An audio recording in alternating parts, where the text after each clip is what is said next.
আজকে আমাদের লাস্ট দিন। আমরা আজকে চেক আউট করে বেরিয়ে যাচ্ছি। এটা হচ্ছে ব্যালকনিটা। ব্যালকনিতে দাঁড়িয়ে দাঁড়িয়ে একটু সমুদ্র দেখছিলাম। ওই দূরে সমুদ্র দেখা যাচ্ছে, দেখা যাচ্ছে। এই যে বিল্ডিংটা রয়েছে, এখানে সমুদ্র দেখা যাচ্ছে। খালি চোখে বেশি ভালো দেখা যাচ্ছে, মোবাইলে অতটা দেখা যাচ্ছে না। দুজন ঘুরতে গেছে ওইদিকে, দেখুন হেঁটে হেঁটে। যাই হোক, আমাদের ভ্যাকেশনটা ভালোই কাটলো, কি বলো? অসাধারণ কাটলো। এবার বাড়ি ফেরার পালা। এবার জমিয়ে আবার কাজ করতে হবে, তারপরে আবার 1-2 মাস পর দেখা যাবে কোথায় বেরোনো যায়।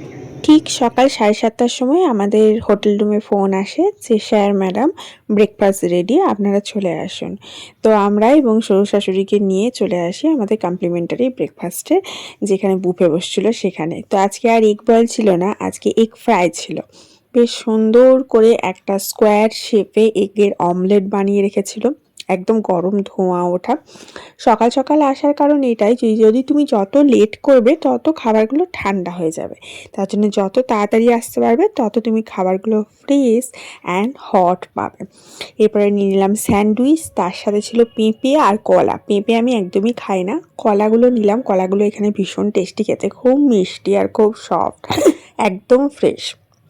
তারপরে দেখলাম ছিল এখানে হচ্ছে পোহা, মানে তোমার সুজির হালুয়া যেটা আমরা বলি সেই জিনিসটা। তো সেটা নিয়ে নিলাম। সেটাতেও কিন্তু বেশি করে ড্রাই ফ্রুটস দিয়ে বেশ সুন্দর করে করেছিল। তারপরে দেখলাম এখানে রয়েছে ম্যাগি। ম্যাগিটা কিন্তু বেশ সুন্দর করেছিল, তার মধ্যে কিন্তু বেশ ভেজিস দেওয়া ছিল, আর ওপরে কিন্তু বেশ সুন্দর ধনেপাতা দিয়ে গার্নিশিং করা ছিল। খুব টেস্টি করেছিল খেতে। আমি কিন্তু ম্যাগি একদমই পছন্দ করি না, কিন্তু খেয়ে দেখলাম যখন, তখন দেখছি বাকি সুন্দর টেস্টটা করেছিল। তারপরের আইটেম ছিল ইডলি। ইডলি তো আমরা কেউই খাই না, সাউথ ইন্ডিয়ান ডিশের মধ্যে পড়ে, অনেকে খুব পছন্দ করে, বাট আমি একদমই ইডলি ভালোবাসি না। তার সাথে ইডলির চাটনিটাও ছিল নিচে। এদিকে ছিল লুচি, গরম গরম লুচি। লুচি আমি আর আমার মেয়ে খেতে ভীষণ ভালোবাসি। তো এখানে নিয়ে নিলাম লুচি। লুচির সাথে ওরা এখানে ঘুগনি রেখেছিল অপশানে, আর সাম্বার ছিল। সাম্বারটা দেখলাম কমন আইটেম, যেটা প্রতিদিনই ওদের ব্রেকফাস্ট মেনুতে রয়েছে। বাকিগুলো কিছু থাকুক আর না থাকুক, আর লুচি ঘুগনিটা রয়েছে, কারণ এটা হচ্ছে এমন একটা ডিশ যেটা সবাই মোটামুটি খায় বা পছন্দ করে। এই দেখো, এদিকে ঘুগনি আর এদিকে সাম্বার। তবে সাম্বারটা কিন্তু ওরা দারুণ সুন্দর টেস্টি করে। এত সুন্দর সাম্বার বোধহয় আমি বহুদিন খাইনি গো, খুব সুন্দর করেছিল। অনেকে আছে সাউথ ইন্ডিয়ানদের সাথে যখন আমি লাইভ করি তখন দেখি ওরা কিন্তু শুধু সাম্বার দিয়েই ভাত খেয়ে নেয়। আমি বলি রাতে কি মেনু করেছো, বললো ভাত আর সাম্বার। তো সাম্বার ওরা এত পছন্দ করে। এখানে আমি নিয়ে চলে এসেছিলাম জুসও পাওয়া যাচ্ছিলো, এবং তার সাথে কর্নফ্লেক্স ছিল, চকোস ছিল, তার সাথে হট মিল্ক ছিল, চা কফি রয়েছে। তার সাথে আমরা অর্ডার দিয়ে দিলাম মশলা ধোসা। আমি আর আমার শাশুড়ি মা দুজনেই মশলা ধোসাটা বেশ পছন্দ করছিলাম, কারণ ওটা খুব সুন্দর সঙ্গে সঙ্গে তাওয়ায় ভেজে মশলা ধোসাটা বানিয়ে এনে দিচ্ছিল, যেটা টেস্ট একদম অপরূপ ছিল। ভেতরে পুর দিয়ে মশলা ধোসা, নট সাদা ধোসা, একদম ভেতরে পুর টুর দিয়ে করে এনে দিচ্ছিলো। আর তার সাথে সাম্বার তো ছিলই, আর ওই সাদা চাটনিটাও ছিল, বাট সাদা চাটনিটা নিয়ে নিই, খুব একটা পছন্দ করি না, ভালো লাগে না সাদা চাটনিটা খেতে, সাম্বারটাই ভীষণ পছন্দ লাগে। সাম্বারে ডুবিয়ে খেতে বেশ মজা লাগে। তো যতক্ষণ না ওইগুলো আসছে ততক্ষণ বাকি খাবারগুলো একটু ট্রাই করা যাক। তো সেগুলিই একটু একটু করে খেয়ে দেখছিলাম। এখানে মেয়েকেও একটু করে ব্যবস্থা করে দিচ্ছিলাম খাওয়ার জন্যে। আমার মেয়ে আবার সব কিছু ট্রাই করে না বা সব কিছু খেতে পছন্দ করে না। তবে এই ম্যাগিটা যেটা করেছিল, স্যান্ডউইচটা, এই দুটো জিনিসও খুব পছন্দ করছিল। ও আর আমার হাজব্যান্ড মশলা ধোসা খায়নি, আর আমার শ্বশুরমশাও সেরকম খায়নি। এই যে দেখো খাবারগুলো টেস্ট করছি, প্রত্যেকটা খাবার কিন্তু এ ক্লাস ছিল, একদম সুন্দর। আর এখানে জুস যেটা দিয়েছিল সেটা ওই ভুবনেশ্বরে যেখানে আমরা হোটেলে ছিলাম কমপ্লিমেন্টারি দিয়েছিল, ঠিক সেম খেতে। আর এখানকার কলাগুলো আমার মনে হয়, আমি আগের দিনও বলেছি, মনে হয় গাছের কলা, মানে কেনা ঠিক মনে হয় না, কারণ এতটাই সুন্দর, এতটাই সফট আর মিষ্টি খেতে। এরপরে আমাদের সেই মশলা ধোসা চলে আসে, যেটার জন্য এতক্ষণ ধরে অপেক্ষা করছিলাম, এবং এটা সেটা খেয়ে সময় কাটাচ্ছিলাম। গরম গরম করে নিয়ে এসেছিলো, আর খেতে এত টেস্টি ছিল কি বলবো, সারা জীবন মুখে লেগে থাকার মতো। দারুণ মচমচে, দারুণ পুরভরা, দারুণ সফট। আমার বরকে এখানে একটু খাইয়ে দিলাম, ও খেতে বেশ ভালোবাসে মশলা ধোসা, বাট এখানে ওই সুজির হালুয়া টালুয়া ওইসব স্যান্ডউইচ ওগুলো খেয়ে ও আর বললো মশলা ধোসা খাবো না, ও খেতে পারবে না, কারণ ওইগুলো খেয়েই ওর পেট ভরে গেছে। আর ওইগুলো ভীষণ টেস্টি করেছিল, প্রত্যেকটা আইটেম টেস্টি ছিল। তোমরা যদি কখনো এই রেস্টুরেন্টে যাও, তোমরা আইটেমগুলো খেয়ে শেষ করতে পারবে না, আর খেতে খেতে মনও পড়বে না, এত সুন্দর। এখানে শ্বশুরমশাইকেও শাশুড়ি মা একটুখানি ভাগ খাইয়ে দিল ওই মশলা ধোসা। বললাম না, আমি আর আমার শাশুড়ি মা অর্ডার করেছিলাম। মেয়ে এখানে খেলো না, ওকে অনেক চেষ্টা করলাম বাট ও খেলো না। দেন লাস্ট নট দ্য লিস্ট আমরা কফি অর্ডার করেছিলাম, কফি খেয়ে নিলাম। কফিটা ওরাই রেডি করে এনে দিচ্ছিলো, শুধু সুগারটা নিজের প্রয়োজন মতো তোমাকে মিশিয়ে নিতে হচ্ছিলো, যে যেরকম চিনি খায় আর কি। উইদাউট সুগার ওরা কফিটা বানিয়ে আনছিল। কফিটাও ভীষণ টেস্টি করে দিচ্ছিলো, কিন্তু ওই যে পেছন দিকে দেখছো অ্যাটেন্ডেন্ট রয়েছে, ওই করে এনে দিচ্ছিলো। দেন ও এসে আমাকে বললো যে ওদের এখানে কত 5 স্টার বা 4 স্টার রেটিংটা দিয়ে দিতে। তো তখন আমি আবার ওটা আবার দিয়ে দিলাম। যাই হোক, ওটা আমার মোবাইল থেকে ব্যবস্থা করে ওদের ওয়েবসাইটে করে দিতে হলো।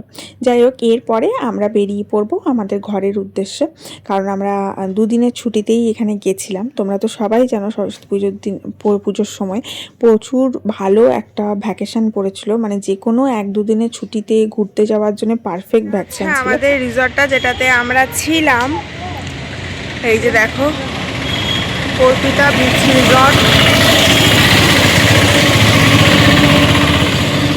এই যে এটা আমাদের গাড়ি, আর এই যে অর্পিতা বিচ রিসর্ট, এটাতে আমরা ছিলাম, ঠিক আছে, 2 দিন। আর এটা হচ্ছে আমাদের গাড়ি। এবার আমরা যাত্রা শুরু করব। এই যে ব্যাগ ফ্যাগ সব গোছানো কমপ্লিট হয়ে গেছে। ব্যাগ এসেছিলো ভর্তি হয়ে গেছে, সব ব্যাগ নিয়ে নিয়েছি, নাম্বার সব ভর্তি হয়ে এসেছিলো। এইটা ফাঁকা এসেছিলো, এটা ভর্তি হয়েছে, বাকিতে এগুলো সব মালবাটি আছে।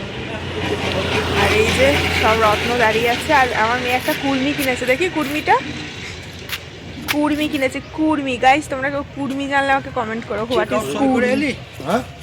ঘড়িতে বাজছে 9:06 আর আমরা জয় জগন্নাথ বলে যাত্রা শুরু করছি বাড়ির উদ্দেশ্যে।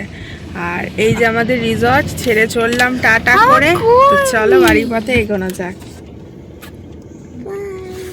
কোনো জায়গায় ভ্যাকেশনে গেলে সেই জায়গাটা ছেড়ে যেতে আর ইচ্ছা করে না, মনে হয় যেন আরও 2 দিন থাকলে ভালো হতো, কারণ যতদিনই থাকি না কেন ততটাই কম পড়ে। যখন আমরা পুরীও যাই তখনও ঠিক এরকমই ফিলিংস হয়। আমাদের এখানে স্ক্রিনে দেখো সমুদ্রটা দেখাচ্ছে, এইদিকে দেখো ব্লু কালারের যেটা সেটা সমুদ্র, এবং পাশ দিয়ে যে রোডটা যাচ্ছে সেটা আমরা যাচ্ছি। তো এখান থেকে হোম ফিক্সড করব এবং তারপরেই চলে আসবে। যে কত আওয়ার সময় লাগবে সেটাই হাজব্যান্ড মশাই এখানে করছিল। মোটামুটি 6-7 ঘন্টা তো সময় লাগবেই। তো এখান থেকে আমরা যে রুটে যাব সেই রুটটা হচ্ছে ওই উড়িষ্যা হয়ে ওয়েস্ট বেঙ্গলে ঢোকার যে রুটটা, ওটা হচ্ছে ওই পুরী থেকে আসার যে রুটটা, সেই রুটটাই সেম রুট। শুধু অতটা রাস্তা যেতে হচ্ছে না, তার আগেই কিন্তু চাঁদিপুর বালেশ্বর তোমরা পেয়ে যাচ্ছ, কিন্তু উড়িষ্যা বর্ডার কিন্তু ক্রস করে খানিকটা আসতে হচ্ছে, তবেই তো পাবে। যাই হোক, এই দেখো সেট হয়ে গেল।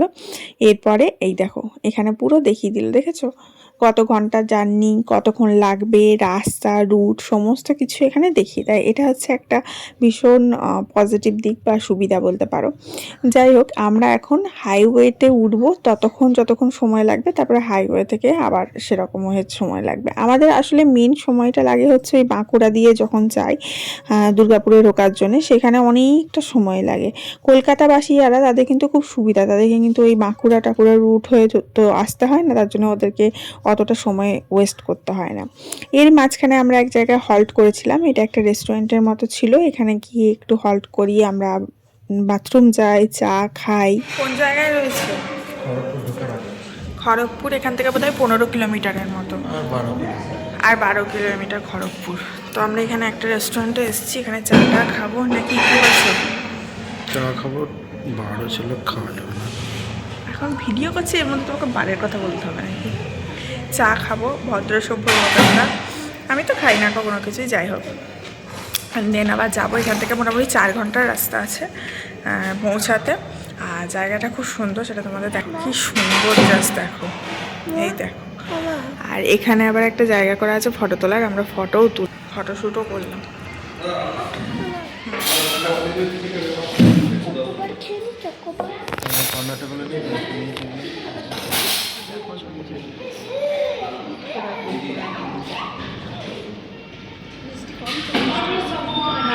তাহলে বাবা ভালো বলছে কি?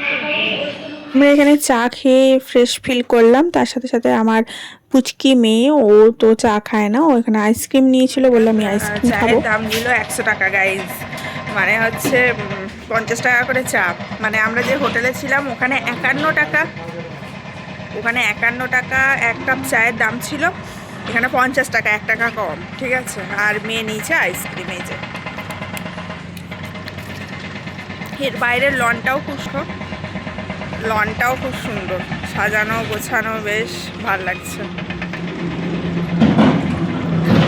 এই যে এই রেস্টুরেন্টটাতে, ঠিক আছে, এটার নাম হচ্ছে বসুন্ধরা হাভেলি, ওই জন্য হাভেলির মতো লুক দিয়ে। এখন এরপরে আমরা এই টার্নিংটা নেবো। এই টার্নিংটাই হচ্ছে যেটা কলকাতার রুট থেকে দুর্গাপুরের রুট আলাদা হয়ে গেল। ওইদিকে কলকাতা সোজা বেরিয়ে গেল, আর এদিকে আমরা দুর্গাপুরের দিকে চলে গেলাম।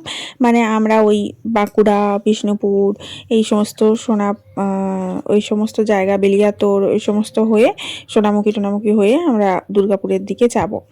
মাঝখানে আমরা লাঞ্চ করতে চলে এসেছিলাম, ভেজ থালি নিয়ে নিয়েছিলাম। ভেজ থালিতে ছিল এঁচোড়, চিংড়ি, তার সাথে আলু পোস্ত, ডাল, ভাজা, স্যালাড, মিষ্টি, টক দই, চাটনি, পাঁপড় ভাজা, লঙ্কা, লেবু, তার সাথে চিকেন অর্ডার করেছিলাম, কারণ আমার হাজব্যান্ড মশাই এবার ভাত খেতে পছন্দ করেন না, তার জন্য অন্য কিছু অর্ডার করা হয়েছিল, আর চিকেন অর্ডার করা হয়েছিল। তো সেগুলো এখনও আসছে।